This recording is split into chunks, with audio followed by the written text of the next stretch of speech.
Stanford University. On the Iraqi opposition, and I was asked to say a few words about, honestly I can't remember what it was. There was an American gentleman who, and the audience was mostly Iraqi. Most people in the audience were Iraqis, and you must remember 1997 was a time when the idea that floated around was that the Shi'is of Iraq can be a double-edged sword for America because they're, after all, Shi'is, like the evil Iranians, therefore as they're as evil as the Iranians, and one shouldn't support them. So speaker after speaker tried to, introduce a measure of nuance into this vision. And there was one American gentleman who kept telling these Iraqis that they were in fact Arabs. Wink, wink. We know what that means. The Iraqis nodded, yes, they're indeed Arabs. And then I went up there and said, yes, but I mean, that's true. The Iraqis are Arabs, Iranians are not. But look at the architecture of Karbala and Najaf. It's much more like Mashhad and Qom than like Cairo and Casablanca. Look at what Iraqis eat. It's much more like what Iranians eat, and so on and so forth. Ideas that I will develop in the paper you'll hear in a minute. When the seminar ended, all these Iraqis came up to me, nodded, smiled, and thanked me in Persian. So it became clear to me that these notions of a pure Arab and a pure Persian really had to be somewhat taken apart. And this was the beginning of my reflection on this issue, of which I'm going to give you a short version today. The geographic proximity between Iraq and Iran and their frequent association in discussions of the politics of the eastern half of the Middle East has led many to confuse them. I mean, they even share 3 out of 4 letters. And only somebody who knows the Arabic alphabet knows that this is a complete coincidence. However, the semantic fields of the words Iraq and Iran do indeed overlap a little bit, because in Iran there used to be a huge area called Iraq-e-Ajam, Persian Iraq, and that geographical term actually survives to this day in Persianized form in the city of Arak. Moreover, the inhabitants of Gilan in the northern parts of the country call the area south of the mountains, the Iranian plateau, south of the Alborz Mountains, actually Iraq. So even in terms of toponyms, there is a considerable overlap between the two. In an effort to correct the Western public's presumed inability to differentiate sufficiently between Iran and Iraq, it is often asserted, with great importance, that Iraq and Iran could not be more different, that the abyss between them being due to the fact that Iraqis are Arabs while Iranians are Persians. And the 8-year war between Iran and Iraq between 1980 and 1988, and the previous tensions between Republican Iraq and Pahlavi Iran, seem to be proof that no matter who governs in both countries, relations between the two are bound to be hostile. Long periods of friendly relations, most importantly between 1937 and 1958, when the two countries were actually allies, being conveniently forgotten. Most analyses of the Iran-Iraq war begin by noting that the conflict was but a new manifestation of an ancient enmity between Arabs and Persians, uncritically echoing Saddam Hussein's war propaganda. The French journalist Paul Balta even went so far as to suggest that this 5,000-year-old war had a racial character, as it opposed, quote, Arabs and Persians, that is to say, Semites and Aryans, unquote, which is, I think, somewhat bewildering, coming from a man of the left. The journalist Thomas Friedman asserted that, quote, hundreds of years of Mesopotamian history teach us that Arabs and Persians do not play well together, and that there exists a natural antipathy and competition between Iraqi Arabs and Iranian Persians, and that Iran and Iraq did not fight a war for 8 years by mistake, or just because Saddam was in power. And the implication being that they did the right thing. Also strange. While a majority of Iraqis would wholeheartedly agree that they are an Arab nation, and while a majority of Iranians conceive of their country as Persian, my contention in this paper is that this distinction must not be essentialized. The fact that 3/4 of Iraqis are Arabs and that Persian culture defines Iranianness, even for those people who are not native speakers, does not in and of itself mean that the two peoples are essentially different or genetically programmed not to get along. To demonstrate this contention, I will first show that to a certain degree the Arabness of Iraq and the Iranianness or the Persianness of Iran are ideological constructs, as both states have multi-ethnic populations, including groups that are present on both sides of the border. More importantly, in both countries, a majority of the population adheres to Twelver Shi'ism, which creates another bond between them. Having thus relativized the primordialist approach to the relationship between the two countries, I will go further and show that the two societies' culture contains many common elements. After that, I will address the issue of Iraqi and Iranian nationalism and show that the othering of neighbors is in fact a relatively recent phenomenon and does not have ancient roots. My first point, therefore, is to take apart this notion that Iraq is essentially Arab and Iran is essentially Persian by showing that there are many communities that tie the countries together, in fact act like straps that keep the two societies bound together. Now, the fact that ethnic and political boundaries do not coincide is of course not remarkable at all. They rarely do. Even in Europe, the cradle of the idea that they should coincide. All over the world, we find ethnic communities that straddle international borders. What is unique about Iraq and Iran is that the communities have been linked so closely that individuals have passed readily from one side of the border to the other to be politically active in both countries. Let us now look at the ethnography of the Iraq-Iran border, from the Turkish border to where the Shatt al-Arab flows into the Persian Gulf. First, of course, there are the Kurds. And here we know that Kurds live in 4 different countries. Again, nothing remarkable in and of itself, but take the Kurdish leader Mullah Mustafa Barzani. He was born in Iraq, participated in Kurdish uprising against the new Iraqi state in the 1930s and early 1940s.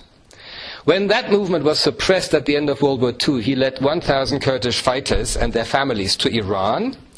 In Iran, he became commander-in-chief of the army of the Kurdish Republic that had been set up under Soviet occupation in western Azerbaijan. When that government was crushed, he fled to the Soviet Union but returned to Iraq in 1958, resuming his struggle against the Iraqi government, this time in 1974, with generous support from the very Iranian government that he had fought in 1946. When the Shah and Saddam Hussein made peace in Algiers in 1975, he and many of his followers sought refuge in Iran, where he was buried after he died in the United States in 1979. When the Iraqi government lost control over northern Iraq in the wake of the Gulf War, his body was exhumed from Iran and taken across the border to Iraq and reburied in Barzan in 1993. His son Masoud, since 2005 president of Iraqi Kurdistan's regional government, was born in Mahabad, the Iranian city that served as the capital of the Kurdish Republic. So we find that we have one politician who is active in both countries. Now, the establishment of an autonomous Kurdish administration in northern Iraq in the aftermath of the Gulf War has had a deep effect on Iranian Kurds. The mountainous northern part of the border between Iraq and Iran is difficult, if not impossible, to control. And traffic of people, goods, and weapons has been intense. People on the Iranian side of the border are well aware of what goes on in northern Iraq and watch Iraqi Kurdish television stations whose programming is not only in their own language but also much more entertaining than the dreary fare shown on Iranian television. Iranian Kurds, by and large, supported the reformist movement of Khatami, who adopted a more conciliatory policy towards Iran's Sunnis.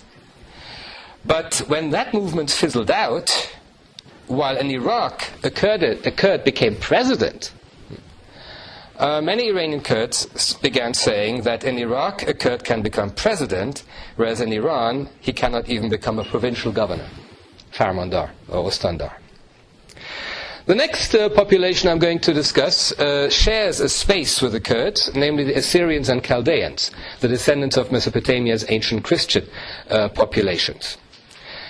As a French scholar of Middle Eastern Christianity put it, in Iran, quote, "their history is not distinguishable from that of the Iraqi and Turkish branch of the community, whose ancestral territory overlaps largely with that of the Kurds."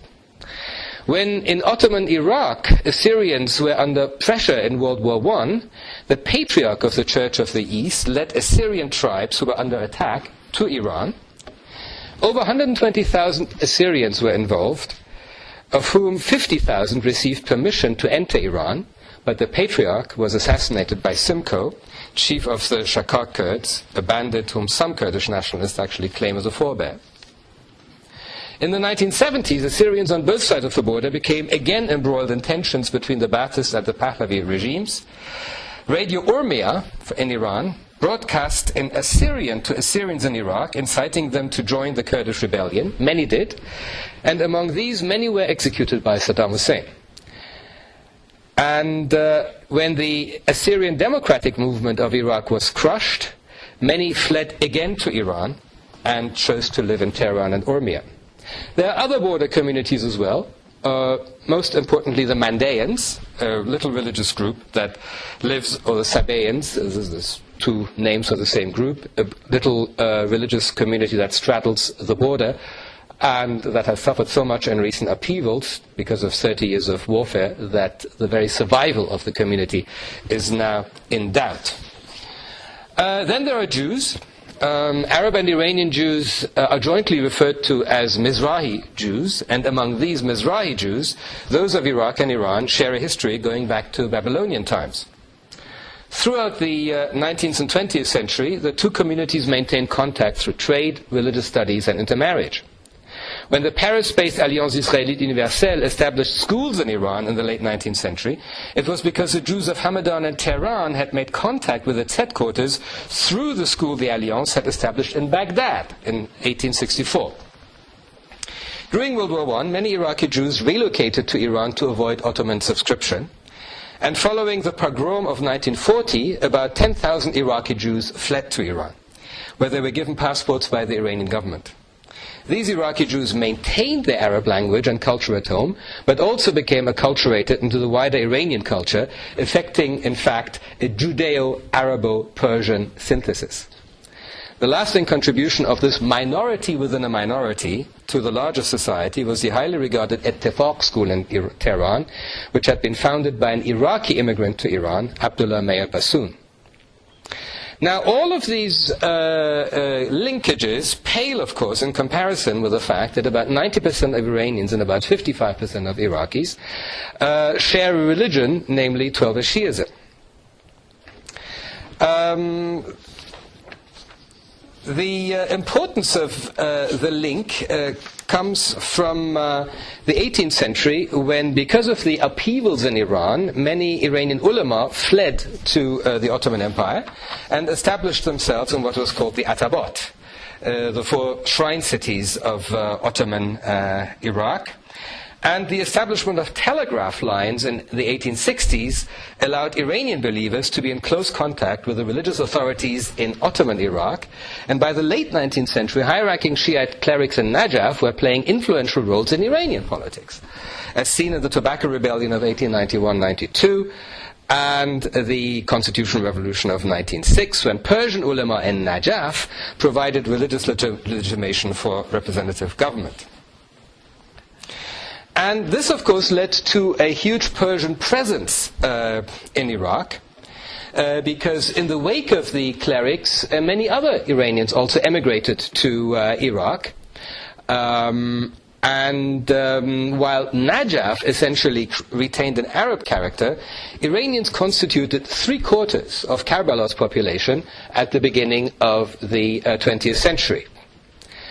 Under the Ottomans, Iranians maintained a flourishing community in Iraq and even enjoyed the privilege of extraterritorial jurisdiction. Capitulations, in other words. Many Shiite Arabs took Iranian nationality to avoid being conscripted into the Ottoman army. And when the Iraqi state was set up in the 1920s, those Arabs who were Iranian subjects but now opted to become citizens of the new state of Iraq were given a different status by the new authorities, which openly and legally discriminated against them. While former subjects of the Ottoman Empire became authentic citizens, asli, those who had been Iranian subjects became, one supposes, inauthentic citizens, a status their children inherited, with disastrous consequences in the future, as we will see in a minute. Now, given this long-standing presence of Persians in Ottoman Iraq, there were an inordinate amount of intermarriages.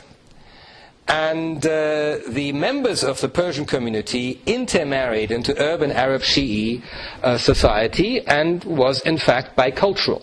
At this point it is quite impossible to say who is purely Iranian and who is purely Arab. The very notion of these categories must be questioned.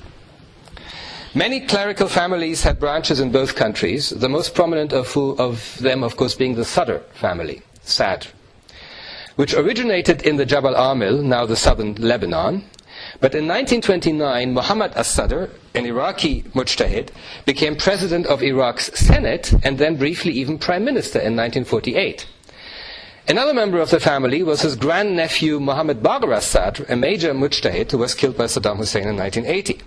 More recently, Muqtada al-Sadr rose to political prominence in the wake of Saddam Hussein's ousting in 2003. The Iranian branch of the family also produced distinguished ulama.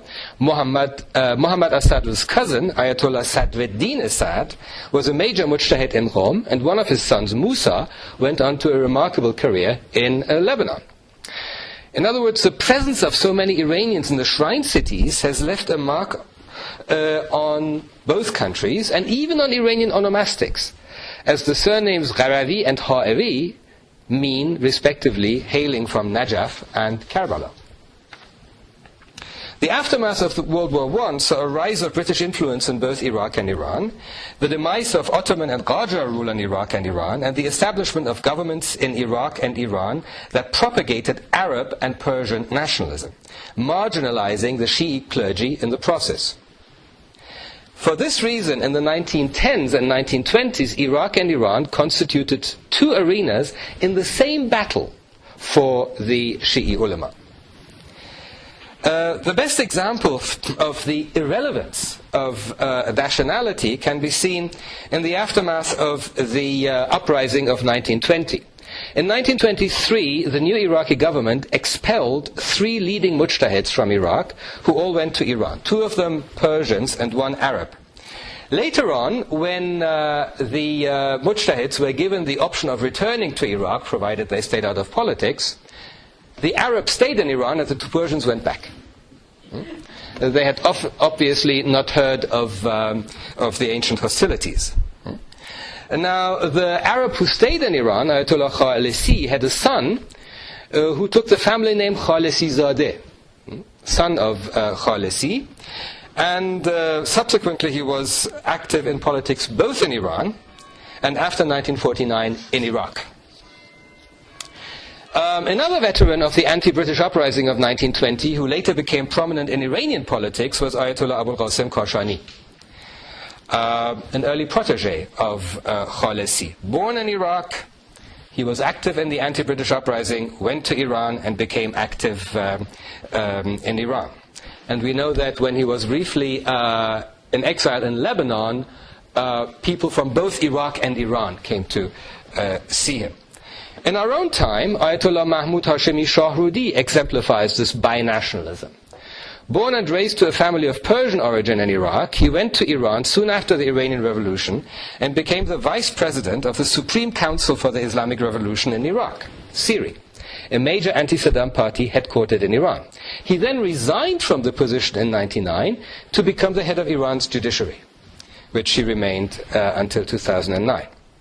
I think one would be hard-pressed to find other pairs of countries in which so many individuals have played a political role in both countries.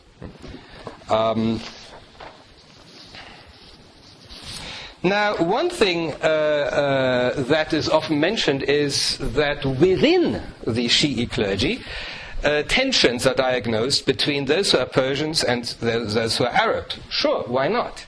But let us not forget that these tensions exist even between Persians in Iran and Arabs in Iraq. Persians in Qom and Mashhad have had a long history of competition, and the long-standing tensions between the Hakim and the Sadr families in Iraq, both of whom Arab, go back for centuries. So I see no reason to ascribe the tensions between one cleric who happens to be Arab and another cleric who happens to be Persian to their ethnicity, if within the ethnicity we also have tensions. And the best example, again, is Muqtada al-Sadr, who had a reputation of being an Arab nationalist, an anti-Iranian Arab nationalist. But then, when he was in trouble, where does he go in 2007 to further his studies? He goes to Qom, to Iran. So much for his Arab nationalism. There are two other communities that I want to mention. One are the Sheikhis, a little 12er Shi'i sect, which had its origins in Iraq but became spread to Iran. In 1981, in the aftermath of the Iranian Revolution, the head of the sect, Abdul Reza Ibrahimi, was assassinated in Kerman, and the leadership shifted to an Arab alim in Basra, Sayyid Ali Musawi. And throughout the Iran-Iraq war, Iranian Sheikhis maintained discreet contact with their head in Basra. Finally, there are the Baha'is, whose religion also gives equal importance to Iraq and Iran. Let us not forget that the Persian prophet Baha'u'llah declared his prophecy while in exile in Baghdad, and that's why the Baha'i pilgrimage actually consists of visits to the house of the Bab in Shiraz, which was destroyed, torn down after the revolution, and the house of Baha'u'llah in Baghdad. It would seem then that among all the ethnic and religious communities of Iraq and Iran, only Iraq's Sunnis and Iran's Zoroastrians share no cultural references. The latter are so few in number, the Zoroastrians are so few in number, that they would not matter for the purposes of this chapter, were it not for the fact that pre-revolutionary Iranian nationalism, whose effects survived the revolution, is infused with nostalgia for all things Zoroastrian. Iraq's Sunni Arabs matter more, of course, and they would seem to have no specific cultural ties with Iranians. Although, here again, one might point out that the epicenter of Sunni spirituality in Baghdad, and I should point out that Baghdad is a Persian word meaning God-given, an old Middle Persian word meaning God-given. The center of Sunni spirituality is the shrine of Abdul Qadir al-Jailani. Jailani is Arabized of Gilani. So he is the founder of the Qadiriyya order of Sufism, who was born in Gilan and went to Baghdad at the age of 18. So I think I've shown that at the level of population, of actual people, there has always been a lot of back and forth, common references, and so on. But my next point is to show that this has actually led to the appearance of many cultural affinities between the two countries. In many ways, Iraq is more like Iran than it is like Morocco, or even like Egypt. And I'm going to illustrate this point. First, there's language.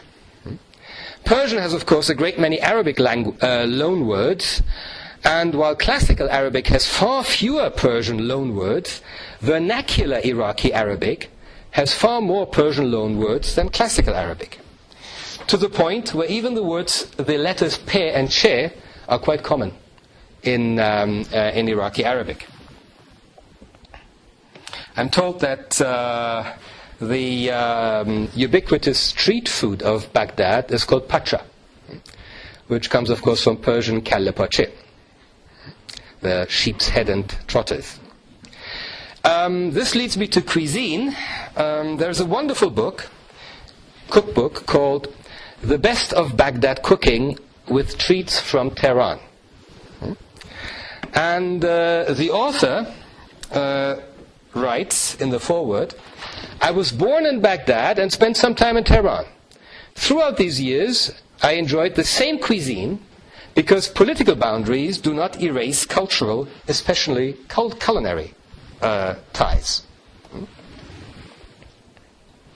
Once, when I entreated an Iraqi friend of mine to take me to an Iraqi restaurant in London, he said wasn't worth it because all the food was Iranian anyway. I said, well, I want to see the Iraqi touch to Iranian food. So he finally consented, and I had those few dishes that did not seem familiar.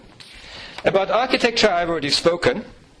The architecture of Mesopotamia is very much like the architecture of the Iranian plateau. Let me now come to music. The close kinship between classical Arabic and classical Persian music, based on the maqam and the dastgah, has often been pointed out. Until the 16th century, Iranian and Arab music were part of the same tradition, which can be seen in the fact that many Arab maqams have Persian names, Nahawand, Isfahan, Rast, and many Persian gouches have Arabic names, Hejaz, Hosseini, Mansuri.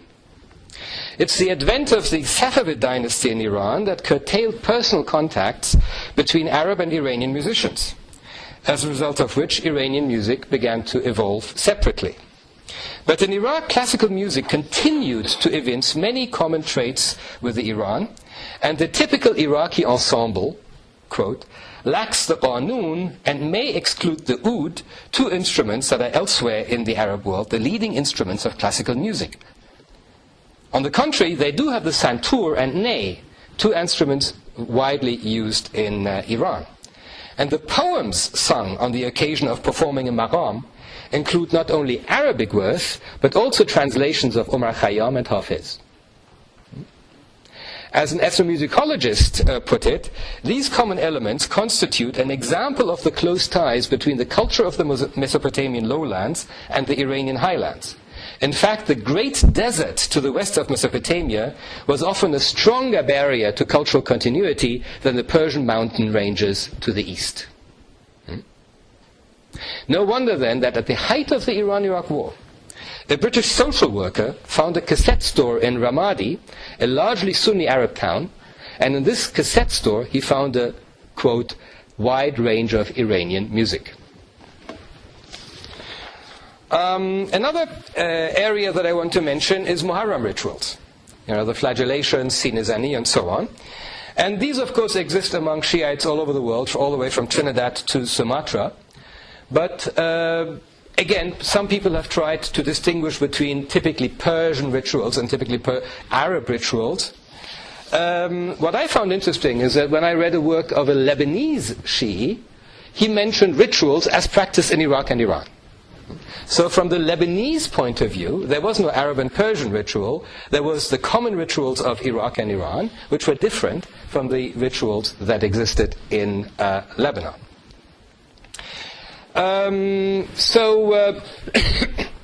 Having shown the existence of overarching loyalties and the existence of many cultural affinities, let me now come to the issue of Iraqi and Iranian nationalism. Since roughly the beginning of the 20th century, Iranian state elites have posited that Persian language and culture are what the Iranian nation is all about, replacing a territorial conception of Iran that existed previously. From the outset, this new Iranian nationalism was defined in contradistinction to Arabs. This was a convenient way for secularists to criticize Islam without saying so. As Islam had been brought to Iran by Arabs, But since it was still adhered by the overwhelming majority of Iranians, one couldn't blame it directly. One of the founders of modern Iranian secular nationalism, and personally I would add secular racism, was Mirza Agha Kermani, who depicted Arabs as, quote, ignorant, savage lizard-eaters, bloodthirsty, barefoot camel riders, desert-dwelling nomads who prior to the Prophet's advent lived from theft, raid, and murder. Wonderful example of understatement. And since the Arab conquest, he wrote, Iranians had lost their good looks, their proud and happy faces, and their elegant and well-shaped figures. The view of the Arab as the constitutive other gained currency among much of the secular Iranian middle class, brought up on history textbooks that glorified pre-Islamic culture. These nationalism-inspired prejudices easily connected with pre-modern negative views of the Arab. Secular Iranians failed to realize that the connotation for Arab, especially of its plural Arab, in pre-nationalist times was that of the Bedouin, of the uncivilized Bedouin of the desert, and not of the sophisticated city dwellers of Baghdad, Damascus, Cairo, or Fez. And these sophisticated city dwellers of Beirut and Cairo probably had exactly the same view of the Arab, of the Bedouins, as the Persians had. Just as the word Turk, which for Iranians meant something unsophisticated peasant, meant exactly the same thing for Ottomans until the late 19th century. No Turkish-speaking Ottoman Muslim would have dreamt of calling himself a Turk. It was almost an insult. The same with Arab. Appreciation and respect for the culture of urban Arabs existed throughout Iranian history. Many Iranians were great experts in Arabic grammar, in Arabic literature, in Arabic poetry. And this appreciation and respect declined as the state educational system de-emphasized the teaching of the Arabic language, which had never been foreign to educated Iranians. It is only when European notions of nationalism fused with pre-existing consciousness of cultural distinctiveness. I'm not denying that Persians and Arabs in pre-modern times knew that there was a difference between them. When European notions of nationalism fused with pre-existing consciousness of cultural distinctiveness, that in the Iranian mind, the Arab nomad of the desert became conflated with all those who speak Arabic, from Morocco to Oman. In Iraq, too, demarcation from Iran was a key point in the Arab nationalism propagated by the state elites, who, being mostly Sunni, had few overarching ties with Iranians. The largely Shi'i uprising of 1920 marginalized Iraq's majority community politically, and given the close cultural and religious ties of that community with Iran, anti-Iranianism became a front for anti-Shi'ism. That the Iranian state did not recognize Iraq until 1929, arguing that it was not truly a sovereign, and, what's more, insisted on keeping extraterritorial capitulations for its citizens in Iraq, at a time when it was denouncing European capitulations in Iran, a clear case of double standards, did not help matters, as far as Iraqi elites were concerned.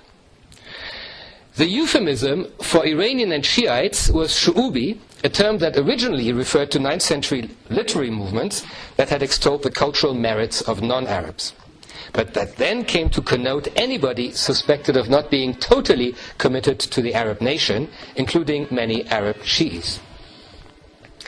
Now, one common theme in Iranian and Iraqi nationalist constructs is that the other country is in league with one's enemies, meaning the West.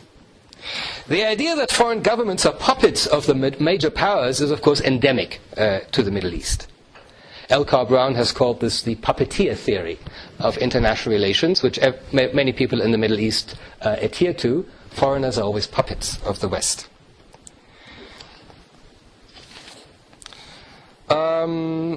The Ba'athist takeover of 1969 gave a fillip to official Iranophobia in Iraq.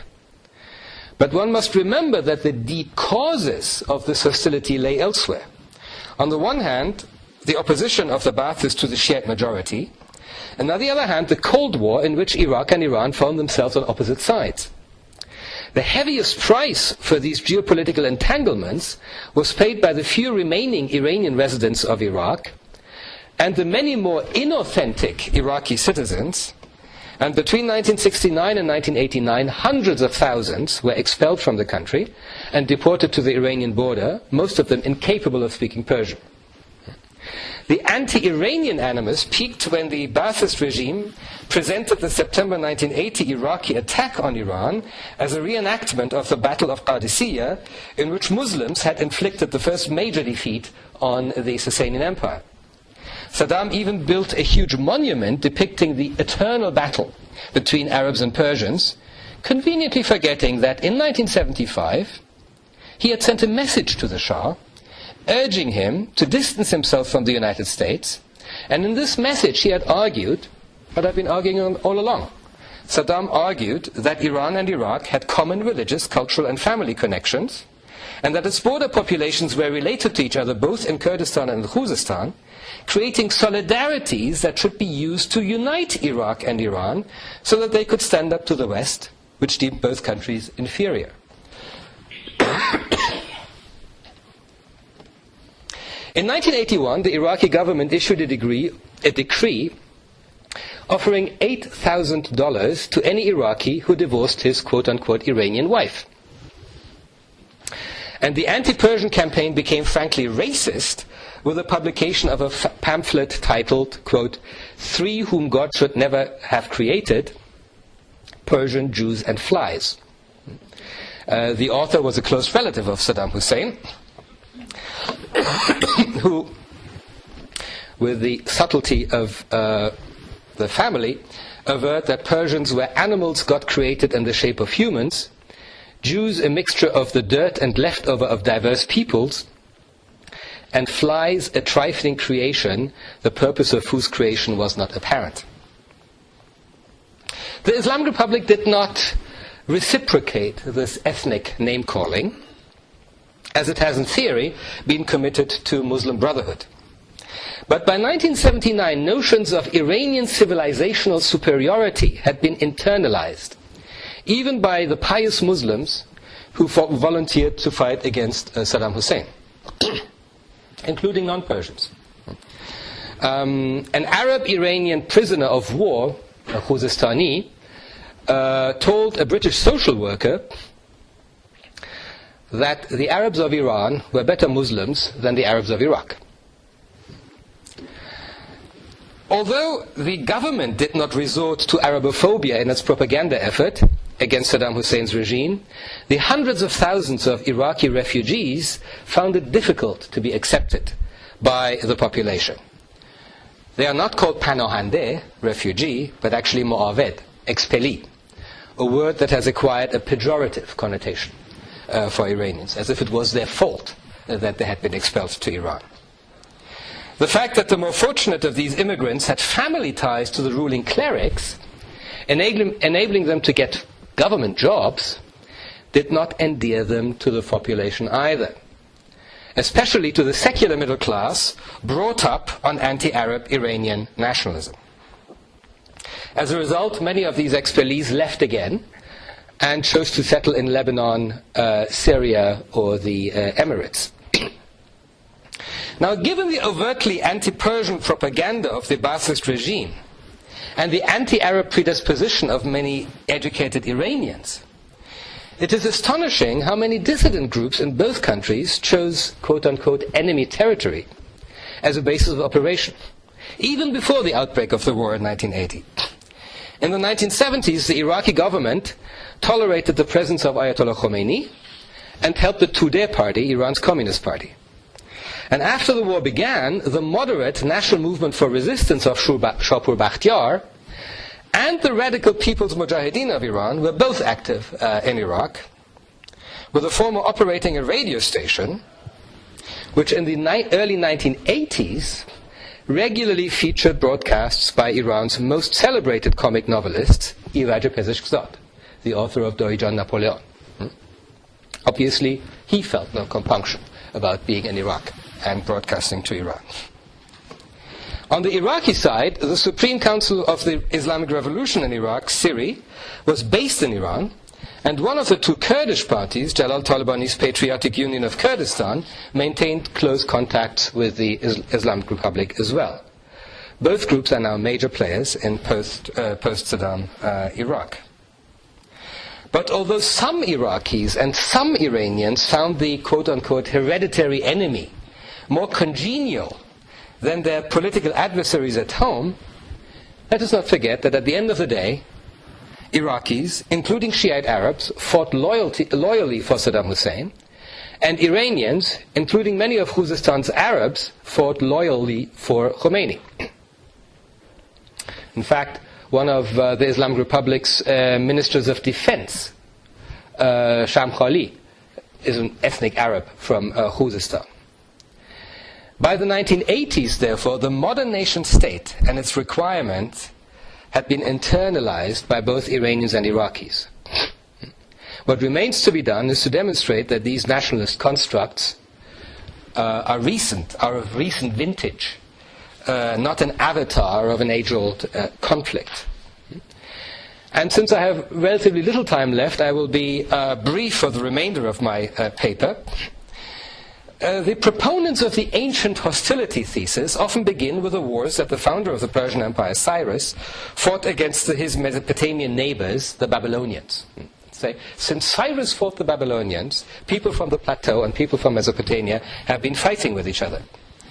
What this conveniently forgets is that before Cyrus fought the Babylonians, he had fought the equally Aryan Medes, and the Babylonians had spent their time fighting the equally Semitic Assyrians.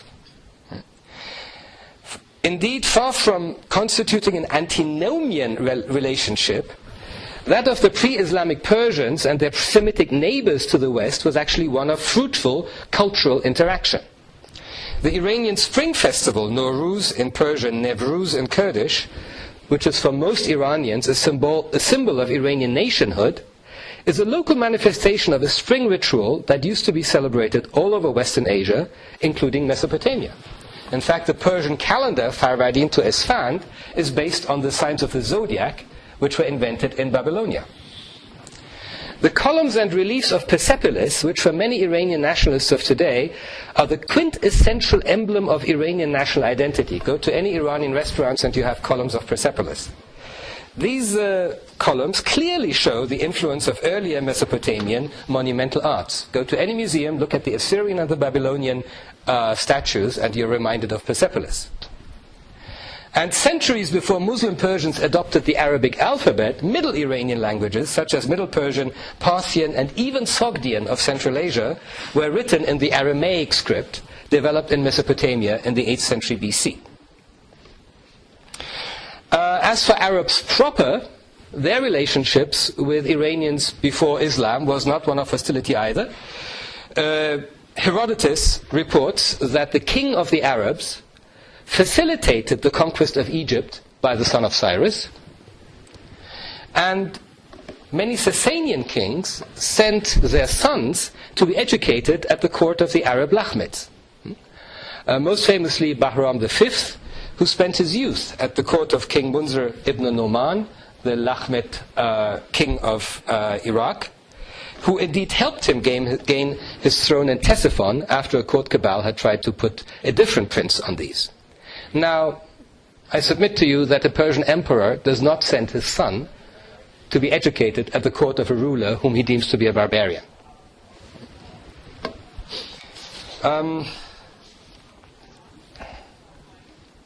For many modern Iranian intellectuals, the foundational event that justifies anti-Arab resentment is the conquest of the Sasanian Empire by the Arabs in the mid-7th century.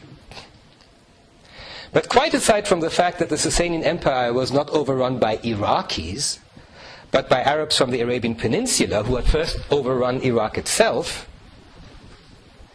it is doubtful that in their own mind these Arabs who conquered Iran did so qua Arabs. It is far more likely that they thought of themselves as Muslims first and foremost. They conquered the world, in the name of Islam. And when a political entity named Iran reappeared in the wake of the Mongol conquests, it's only in the 13th century that we again have a geographic political unit called Iran, opposition against Arabs played no part in it. In the conclusion to his book on the evolution of the term, the Italian Iranist Gerardo Gnoli writes, and here I quote, "The historical development of the idea of Iran is, in actual fact, complex and far from straightforward. Suffice it to mention the part played by the Mongols, and in any case by non-Iranian ethnic groups." And he concludes, "And a perspective based on a presumed opposition between Arabs and Iranians would be equally erroneous." In my paper, I then discuss two toponymical arenas in which Arabs and Persians oppose each other in this state today in the name of their respective nationalisms. One is the pair Khuzestan-Arabistan. The other one is the pair Persian Gulf, Arabian Gulf. And here, very briefly, Arabistan and Khuzestan are not the same thing. Arabistan is only a part of Khuzestan. And Khuzestan is itself an Arabic term. The old Iranian name for the area was Suziana. The word Khuzestan comes from the Arab word Khuz, which was the name of an ethnic group which may have been the descendants of the Elamites. So Khuz, the area of the Khuz becomes Khuzestan. The plural of Khuzestan is Ahwaz. And the market town where these Khuz held market was Souq al-Ahwaz, which in due time became Ahwaz, which in due time became Ahwaz. So the idea that Khuzestan is 100% Persian is also untenable. As far as Persian Gulf and Arab Gulf and Arabian Gulf, there are mentions of Sinus Arabicus on ancient maps. The by far most common term for that body of water was Sinus Persicus, yes. But until modern times, nobody registered geographical terms. And for that reason, the Gulf had actually 4 different names. There was the Gulf of Basra, the Gulf of Batif, the Arabian Gulf, and the Persian Gulf. And besides, the people who live there call it the Gulf, Khalij. They are Khalijis.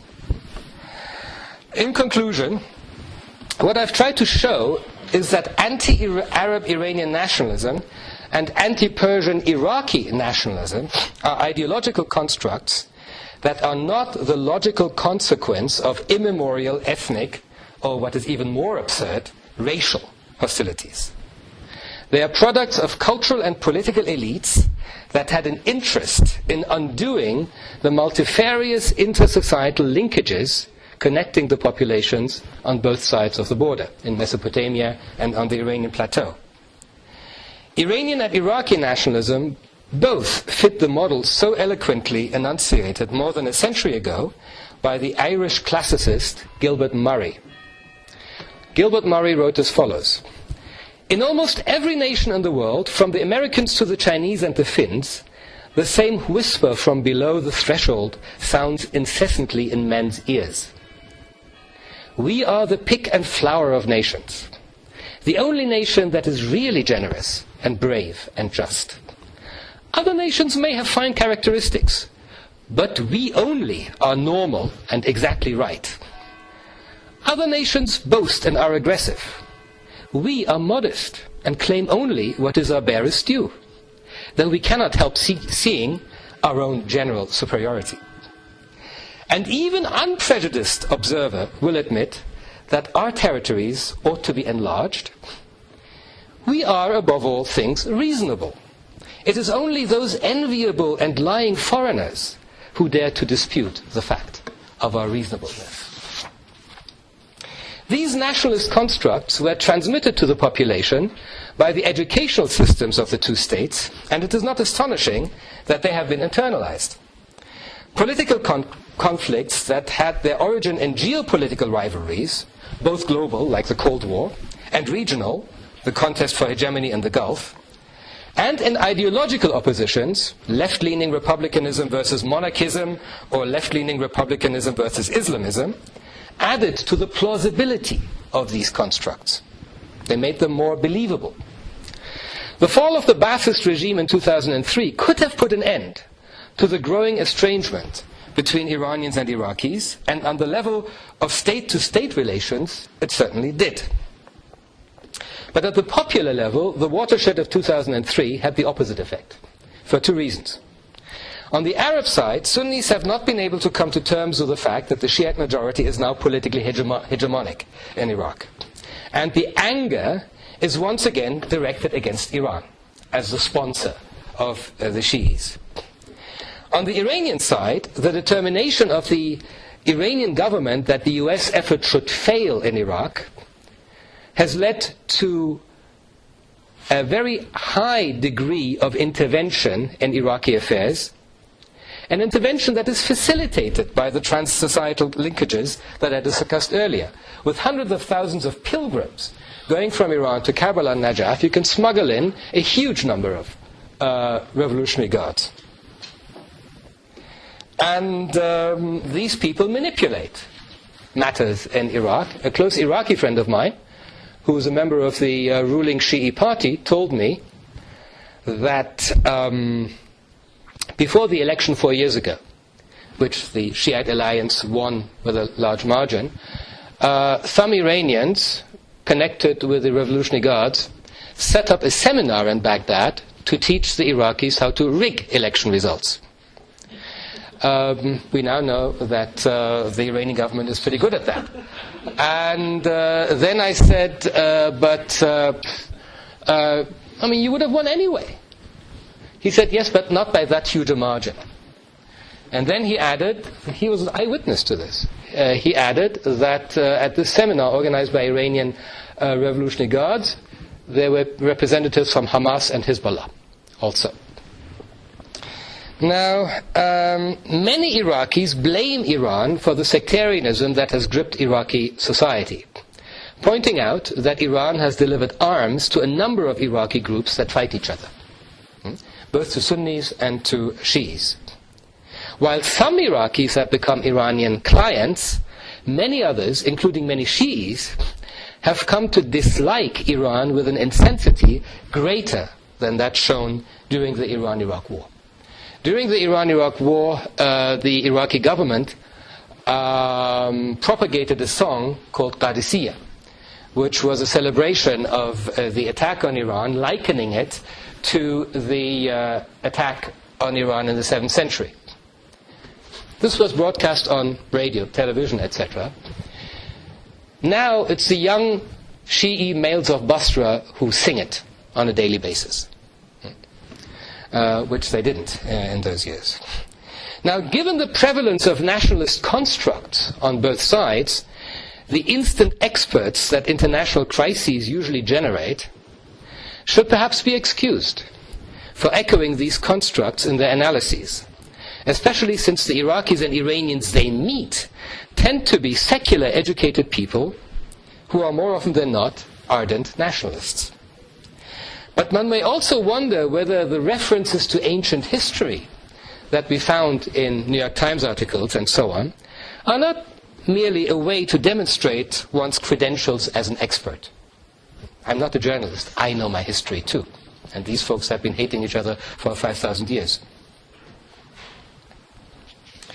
And that's why I think it is the ethical duty of every scholar with pretensions to basic decency to debunk such constructs, even though one has no choice but to admit that they have been internalized.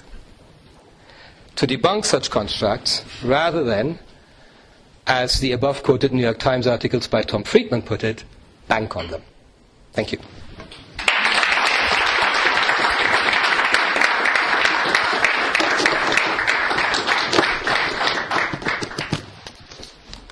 Yes? Mm-hmm. Yeah. I was wondering, aside from the clerical community in Iraq and Of those groups, which do you think would be most prominent in maybe determining the trajectory of future relationships? Apart from the clerical one, at this point, nothing.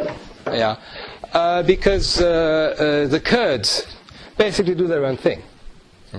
The Kurds of Iraq have an ambiguous relationship with Iran, but they act not in the interest of the Iraqi state as a whole, but mostly in the interest of the autonomous northern part of Iraq. So I don't think their policies would have a direct influence on Iranian-Iraqi relations. And even the clergy isn't that important anymore, because Saddam Hussein seriously weakened the Shi'i clergy in Iraq. There's very little left of the Hausa of Najaf. Moreover, the Iranian government has poured billions into building its own clerical network. So at this point, the Shi'i clerical hierarchy is thoroughly dominated by the Iranians.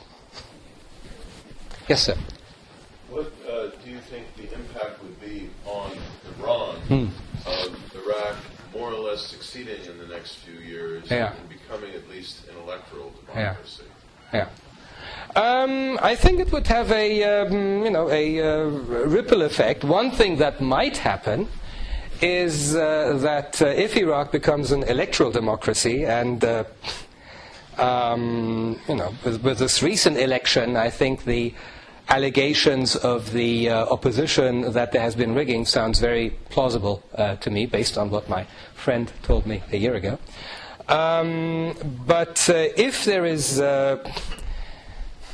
first of all, I don't believe that electoral democracy is possible in a country like Iraq. Let's say if we have a government with a certain amount of pluralism and a government that is vaguely representative of a polyarchy as opposed to an electoral democracy. One thing that might happen is the revival of the Shi'i centers of learning in Najaf, which might attract certain clerics from Iran, because the clergy in Iran right now is deeply disaffected with the government, but it has become powerless. So we might have a kind of migration again to Najaf, which would further delegitimize the Islamic Republic, which is after all based on clerical supremacy. Right? However, I don't think it would weaken it dramatically. And I think a lot depends on how independent such a pluralist Iraq could be from Iran, because one thing, in my mind, that drives the Iraqi government into the Iranian arms is the cold shoulder that other Arab governments give them. Iraqis don't get visas to travel to many Arab countries right now, right? And if a pluralist Iraq is welcomed back into the fold of Arab nations, then I think that will give them the wherewithal to have friendly relations with Iran, but not be under the control of the Iranians, and that might lead to a certain ripple effect on Iran. Yes, ma'am. What do you think are the prospects of an Islamic government in Iraq? I don't think there is much of that. It's already Islamic, except that there were ties that in Basra, for instance, a woman who goes unveiled is already harassed. The Christians are leaving in droves. Churches are being blown up every day. So I think it's already going there. Except that the form will not be wilayat al-faqih. The form will not be a clerical government, but a kind of gradual Islamization of public life due to electoral successes of religious parties. But having just said that, I will also immediately contradict myself, because I have the saboteur always coming down on both sides of an issue, by saying that recent polls suggest that secular Iraqi nationalism is on the rise. where 2 or 3 years ago people would identify themselves primarily with the community, identification with the Iraqi state is now rising. And this bodes well, I think, for the consolidation of a stable Iraqi pluralist Iraqi state, and I think also goes against the idea of too much of an Islamic republic. And we must also not forget that Iraq has bled tremendously. You go to certain neighborhoods of London, you think you're in Little Baghdad, and most of the people who have led were relatively secular people. So the percentage of secular people, which was low to begin with, is even lower than it used to be. So this is a deeply religious society, and to the extent that they have representative government, the government will represent that. Yes, sir. The future of autonomy for Kurds Yeah. vis-a-vis Turkey Yeah. government. Yeah. What do you see there? Well, the trend that I see is that the Turks have adopted a relatively intelligent policy by trying to penetrate northern Iraq economically. They help the development of northern Iraq, and this ties the interests of the Kurds who run northern Iraq to those of Turkey. And since much of the anti-Turkish resentment in Turkish Kurdistan is economically based, a prosperous northern Iraq will have a spillover effect on southeastern Turkey, right? And so I think that while the issue of ethnic nationalism uniting Kurds is always around, there's a counter tendency here by this sort of peaceful economic penetration of northern Iraq. Yes, sir. Would you comment on the level of interaction, cultural, economic, whatever, among Shia and Sunnis in Iraq before and after the American invasion? Yeah. Well, I can do so, but with a certain amount of hesitation, because I'm an Iran specialist, not an Iraq specialist. So I think what we see is that the 1920s, the founding of the Iraqi state, coincides with the self-marginalization of the Shi'is. By rising against the state, and sort of preaching abstention in elections, they basically let the Sunnis of Iraq, the Arab Sunnis, take power. Now, under the monarchy, in the 1940s and 1950s, this begins to be less important.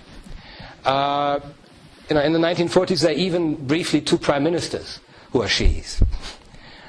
And one thing that helps the Shi'i integration into Iraq is the exodus of the Jews after the founding of the State of Israel, when many businesses that had to be sold at a very low price by the Jews who were leaving were bought up by Shi'is, creating a middle class. And the best example of this sort of Shi'i rise to prominence in Iraqi society is the Chehabi family, Ahmad Chehabi, and so on. However, the revolution of 1958 put a damper on this gradual integration, because the Arab nationalists who came to power, and ultimately the Baathists, saw a congruence between Sunnism and Arab nationalism, right? And while the rank and file of the Ba'athist party included many Shi'is, the leadership did not. Right? Nonetheless, pre-1980, I think the more important date is not 2003 but 1980, the beginning of the war, because Iraqi society essentially has been at war for 30 years now. Right? There's not been a year of peace between 1980 and 2010. And before 1980, I think the tremendous educational achievements of the Ba'ath favored a social coming together. Not at the political level, but a social coming together. There were lots of intermarriages. And sort of if you were a middle-class educated Baghdadi, it was sort of considered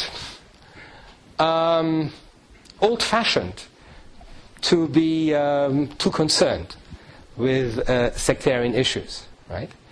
And in a sense, it's the upheavals, the 30 years of upheavals, that have driven wedges between the communities, because as all other authorities and sort of trade unions, political parties, societies, clubs, as civil society disappears, what is left for an individual to latch onto is the tribe, the ethnic group, the community, and so on and so forth, right?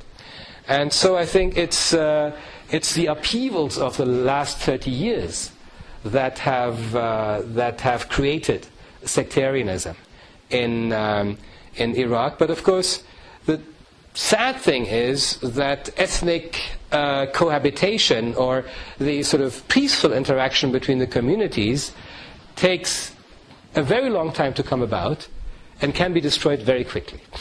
And once it's destroyed, it's very difficult to put it back together again. I mean, we see this in Bosnia. In Sarajevo, 40% of all marriages before the Yugoslav war were intermarriages. Now, many years after the war, the communities are still split. Once the hostility is created, it's very difficult to undo it.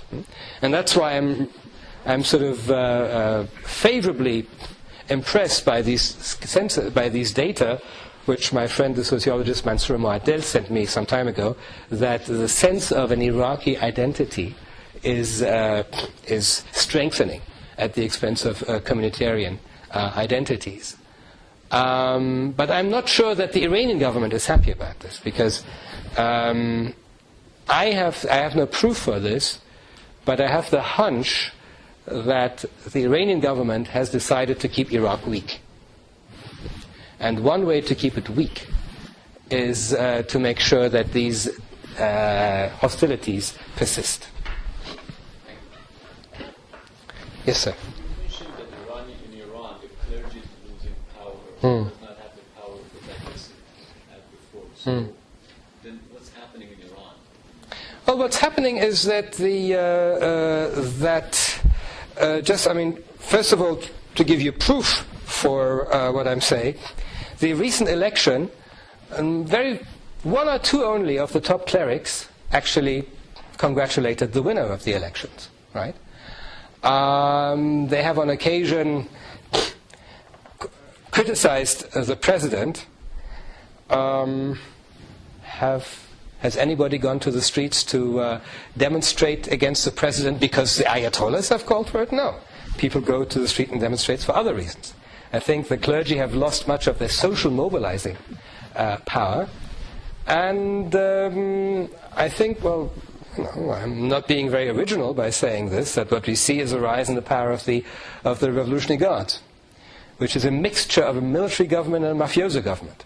It's not exactly a military government because of the deep implication of many of the Revolutionary Guards in the economic life of the country, smuggling, all sorts, more money laundering in Dubai and Kuwait and so on. So it's an odd mix between a military takeover and a takeover by an economic mafia. So the clergy is actually, I don't want to say have no power? Or well, the clergy, one cleric obviously still has an awful lot of power, and that's the supreme leader, right? The supreme leader and those who agree with him still exercise very high power. But I think as a social institution, I mean, the kind of, see for instance in the last election, oddly enough, the most liberal of the candidates was a cleric, Karoubi, right? Look how they treat him. Right? They just attacked his house. So this is something that's under the Shah, a cleric, even an oppositionist cleric, still had a certain untouchability, a certain hormat. Khomeini was not assassinated, he was exiled, right? Now this hormat, this untouchability has sort of disappeared, right? So I think that they have lost the social prestige that they had. Every now and then you get very, very, very courageous individuals who will stand up to the government. But I think as an institution of civil society, they have lost they're being dragged along by the movement. They're not leading the movement. Is it a good thing that clergy is losing power, or is it actually... Is it a good thing or a bad thing? I mean, the thing is, like for the past 30 years, Yeah. the clergy having the power, Yeah. enforcing all the Islamic rules and all Yeah. these issues were one of the big issues. Yeah. Now they're losing power. I'm not sure to who. Yeah, but the strictures are still being enforced. Right. So I mean, one has the choice between many different forms of bad, and one day one gets up and thinks this is worse. The other day one gets up and thinks the other is worse. I had a very interesting encounter just before the presidential election. I was at the wedding of a friend of mine in Los Angeles, and there were a number of us were sitting around a table. There was a Baha'i couple and a couple of former Fada'i Khalq, and myself. And the five of us rooted for Karoubi. And so I said, look at the paradox of Iranian history. Here we are, two Baha'is, two ex-Fada'i Khalq, and my liberal self. And of the four candidates, there's one who is a cleric, and we're all for him. 30 years after 30 years of saying that the clerics should go, we root for the clerics. So there you are. Yes? I want to go back to the fundamental question. Yeah. While I fully agree that there is a racist project that has been at least 100 years old Yeah. in dehumanizing the other, Yeah. dehumanizing the Arab. Yeah. But the notion that this is a recent phenomenon, Yeah. that it is a result of the emergence of the national idea a la modernity, Yeah. I don't think holds to scrutiny. Look at Shahnameh. Yeah. The most evil character in Shahnameh Zahog. is Zahog. Every racist language you read about the Arabs, Shahnameh has, and more. Read the letter to Farrokhzad.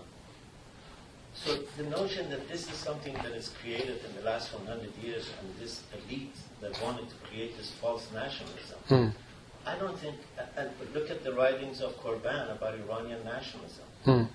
Shiism as a form of Iranian nationalism against that, against Arab domination. So I think the issue is more complicated than the anecdotal evidence that you provide, which is very wonderful. But I think it goes deeper than the last 100 years. And you could bring just as many anecdotal evidence on the other side. And some of the facts you provide here, in fact, prove the opposite of your thesis that there's more linkage. The fact that Mu'awid would immediately catch that negative aura. These are Iranians returning to Iran. What should there be? I mean, Iranians coming back from America never got a negative word. Why would the Iranians returning from there get? So I think the issue is much deeper. This racism, and I fully agree with you, it is a form of racism. It's shameful. We should discard it and fight it. But if you're going to discard it, I think we have to understand its roots. And I'm not sure the roots is recent nationalism. Well, I think one has to... I'm not one of those people who think that the Iranian nation is an invention of the last 100 years. But that's why I try to distinguish briefly. It's somewhat more complicated in my paper, but not by much. I try to distinguish between a sense of cultural distinctiveness and modern nationalism. The sense of cultural distinctiveness, of course, has always been there. Persians have always known that they're Persians. From the 13th century to the 14th century, etc., etc., right? And Arabs have always known that they're Arabs. And occasionally there may be friction between, just as there was between Persians and Turks, or Turks and Arabs, right? But I think there's a different quality to friction between groups who are aware of their cultural distinctiveness and nations where this cultural distinctiveness has a state as its basis. What we now have is cultural distinctiveness married to a state, which has an army, which has an educational system, which has a radio station nowadays, etc. Right? And that, I think, gives it a slightly different. And that's why I said what makes these constructs, these nationalistic constructs, plausible, as I said, is precisely the pre-existence of these other stereotypes and so on that you mentioned, right? And I think what many people like to see the Shahnameh as the beginning of Iranian nationalism, right? I tend to think that it's the end of phase one of Iranian nationalism. Because when Ferdowsi wrote, well, the memory of the conquest of Iran was obviously still alive. And you see all the resentment about this conquest being expressed in the letter of Farrokh, and the letter to and from Farrokhzad, etc., right? But shortly thereafter, there was no longer any material basis for any hostility. Even Kasravi. I mean, Kasravi is sometimes seen as the sort of the architect of Iranian ethnic nationalism. Well, he was not an anti-Arab. One thing he wrote was, at one point he wrote was that, well, in the 17th century, the Arabs conquered us, but then the Buyids, who are Persians, conquered Baghdad. So we're even.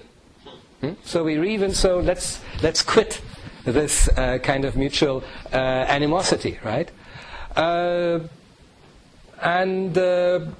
Therefore, I think by the time, thanks to Ferdowsi, Iranians had their language, had their poetry, had their literature, had their culture secure. There was no longer any reason to be as anti-Arab as a Ferdowsi was, and it became a matter of simply being, you're an Arab, I'm a Persian, he's a Kurd, that one is a Lor, the fourth one is a Taleshi, the fifth one is an Indian, the sixth one is an Egyptian, right? And so that's why I think, for instance, in the poetry of Saadi, I see very little anti-Arabism. He talks with great sympathy of Damashq, Chenan Qaht Sali Shudan dar Damashq, and so on.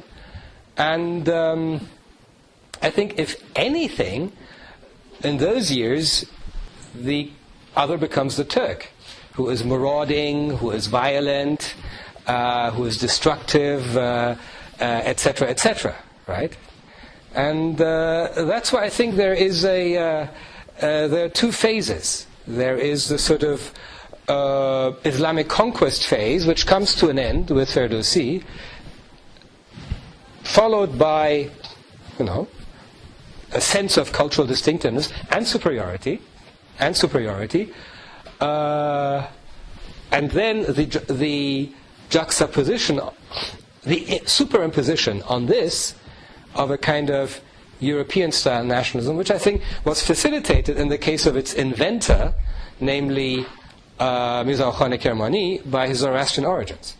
Because we do find real pre-modern anti-Arab racism in Zoroastrian writers. 16th, 17th, 18th century Zoroastrian writers are deeply anti-Arab, right?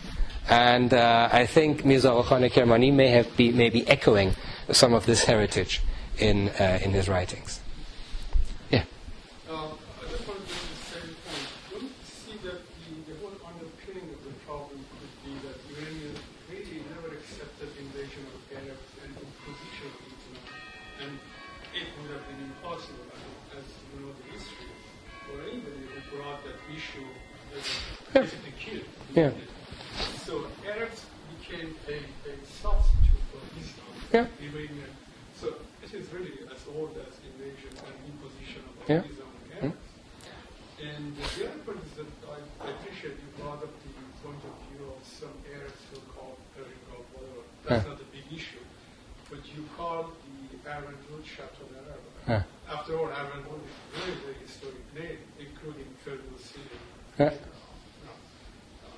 Shahnameh brought the name, Yeah. but Chateau Arab is an invention. So it is. I mean, I go by what the official registered names internationally are nowadays. Then that's Persian Gulf. Yeah, it's Persian Gulf, and I never say Arabian Gulf. I never say Persian Gulf. I always say Persian Gulf because that's the official term. But I'm motivated not by, if I say Persian Gulf rather than anything else, my motivation is not Persian nationalism. My motivation is to stick to the international nomenclature. But as a historian, Yeah. can't you say that it's really Iran, whatever you call it, Yeah. not Chateau Arab? Chateau Arab is really an invention of just less than a century ago. Okay, I didn't know that. I mean, I think I would have to see what most international maps call it. And I've seen the word Arvandrud used only by Iranians, and only very recently. I think the repopularization of Arvandrud was a direct answer to Arabian Gulf. But Ferdowsi has used it in Shahnameh. There's no doubt. I mean, there's no question. Well, I mean, Ferdowsi did many other things. But this is, this historic name. Just There are no historic names. There are no historic names. You have Ferdowsi's choice. Okay, I mean, in the 19th century, Tehran was written with a ta. Now we write it with a te nokte. Should we say that the historic name of Tehran is Tehran with a tain just because in the 19th century it was written that way? you cannot be arbitrary. You can't change the historic name just because of the name of I'm saying there is no such thing as a historic name. I mean, just because something is used in one period doesn't mean that it can't be used in a different period. There are procedures to change what is. Yeah, the procedures are probably international nomenclature. And just as Persian Gulf is now officially the name of the Gulf, rather than Gulf of Qatif, rather than Gulf of Basra, rather than Arabian Gulf, I think the Chateau Arab. And besides, I mean, I have a personal preference. I like it to be I want it to be called Chateau Arab. I want it because I think the Chateau Arab flowing into the Persian Gulf captures the ties across the borders. I think that this beautifully captures all, because the fact is that a body of water connects much more than it separates. I have no problem, but Yeah. as historian, Are you a historian? I'm sorry? Are you a historian? No, you are. Okay, so you're giving me a lesson. Good. Is there any other question?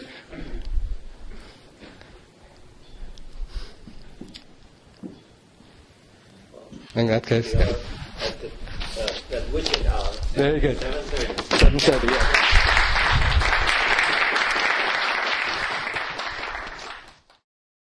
For more, please visit us at stanford.edu.